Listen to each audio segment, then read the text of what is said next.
नहीं, देखिए ये तो एक कुंठा से भरी सोच है और कुछ नहीं। पंडित जवाहरलाल नेहरू प्रथम प्रधानमंत्री थे, उनके नाम पर एक संस्था बनती है और उनके कार्यकाल को दर्शाने के लिए उसके लिए एक म्यूजियम बनता है और एक संस्था और संगठन बनता है। और इतिहास में भी, खासकर आधुनिक इतिहास में काम करने में उसने एक अपनी प्रतिष्ठा बनाई है।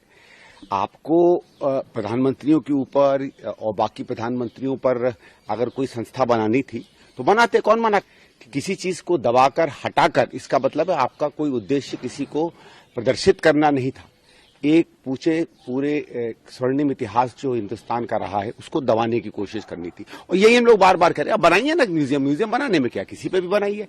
मैंने भी वो म्यूजियम देखा है, उसमें आप आश्चर्य के बाद देखिएगा कि खैर वो तो दूसरी बात है कि सरकार को पता ही नहीं है जवाहरलाल नेहरू की क्या, लेकिन फिर भी अगर आप देखिएगा तो शायद ऐसा लगता है कि अगर जितना काम पंडित जवाहरलाल नेहरू ने किया था उससे शायद ज्यादा काम देवेगौड़ा ने अपने 16-17 महीनों में कर दिया होगा, या बाकी प्रधानमंत्रियों ने कर दिया होगा, बाकी के कार्यकालों में कर दिया होगा। आप एक बार उसको एग्जीबिशन को देखिए तो फिर चलो भाई आपने एग्जीबिशन बनाई तो उसको भी तो किसी तथ्य पे आधारित करिए।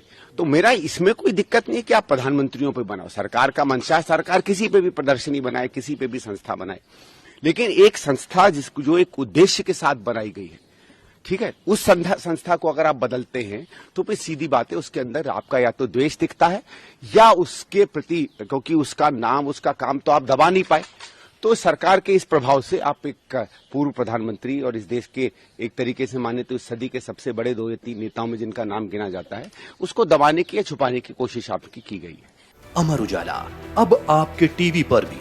अपने स्मार्ट टीवी पर YouTube पर सर्च करें अमर उजाला, चैनल सब्सक्राइब करें और देखें ताजा खबरें, वो भी HD क्वालिटी में। और हाँ, बेल आइकन दबाना ना भूलें ताकि हर खबर हो आपके घर।